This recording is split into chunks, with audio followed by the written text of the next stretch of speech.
আসসালামু আলাইকুম। আপনারা মনে হয় এটা দেখতে পাচ্ছেন, আমি মাত্র আমার ফেসবুক নিউজ ফিডে এটা দেখতে পাচ্ছি। হ্যাঁ, এই যে IELTS এর ফলাফল, ভুল ফলাফল 80,000 শিক্ষার্থী।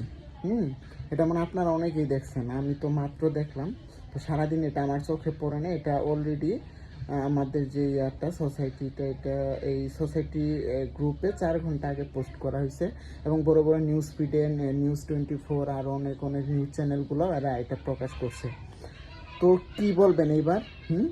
কোন সেক্টরটায় দুর্নীতি নাই? এখন বলতেছে কি, এটা এখানে লিখছে ওনারা যে প্রযুক্তিগত ত্রুটির ফলে অল্প কিছু পরীক্ষার লিসনিং এবং রিডিং নেই পরীক্ষার সময়। তারা কি লিখছে যে প্রযুক্তিগত ত্রুটিকে দায়ী করছে। হ্যাঁ, প্রযুক্তিগত ত্রুটির ফলে অল্প কিছু পরীক্ষা, কিন্তু ওনারা লিখছে 23 সালে আগস্ট থেকে 25 সালে সেপ্টেম্বর পর্যন্ত প্রায় 78,000 শিক্ষার্থীর ফলাফল এরকম হয়েছে।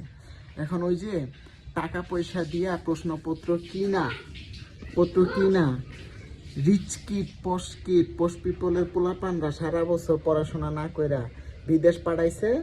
তো ওই দেশে গিয়া পড়াশোনাও কম জানে, ইংরেজি ভালো করে বলতেও পারে না, লিখতেও পারে না, চিকিৎসা ক্ষেত্রে অনেক দক্ষতা কম, হ্যান ত্যান এরা এগুলা লিখছে। অবশ্যই লিখবে, সত্য তো কোনোদিন চাপা থাকে না। চিন্তা করছেন এমন একটা সেক্টরে যেটা সবাই অন্ধবিশ্বাস করতো, এই সেক্টরটা এখন দুর্নীতিতে ভরে গেছে। তো এবার এখন আপনারা কি বলবেন? দেখছেন বড় বড় নিউজ চ্যানেলগুলা এই যে এগুলা করছে, আর আমরা যারা বারবার চেষ্টা করতেছি এইসব পরীক্ষাতে যাওয়ার জন্য, আমরা আমাদের 6-এর উপরেই যায় না। 6.5 আমরা পাই না।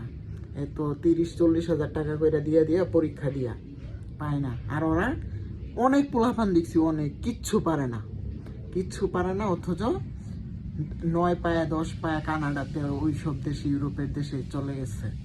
এবার দেখছেন মূল হুতা আছে সব ওই জায়গায়, সব জায়গায় মূল হুতা আছে ওই জায়গায়। ওরা এগুলা করাইছে, এগুলা করছে। এখন কি হইব জানেন? এখন বাঙালি তো এমনি চুরপাট, বাংলাদেশিদের বাইরের দেশে পাসপোর্ট দেখাইলে আলাদা জায়গায় রাইখা দেয় যে থাক, নিশ্চিত কোনো চুরামি করে আইসস, নিশ্চিত ভিক্ষা চাইতে আইসস, নাহলে কোনো খুন খারাপি করে আইসস, খুন করে আইসস।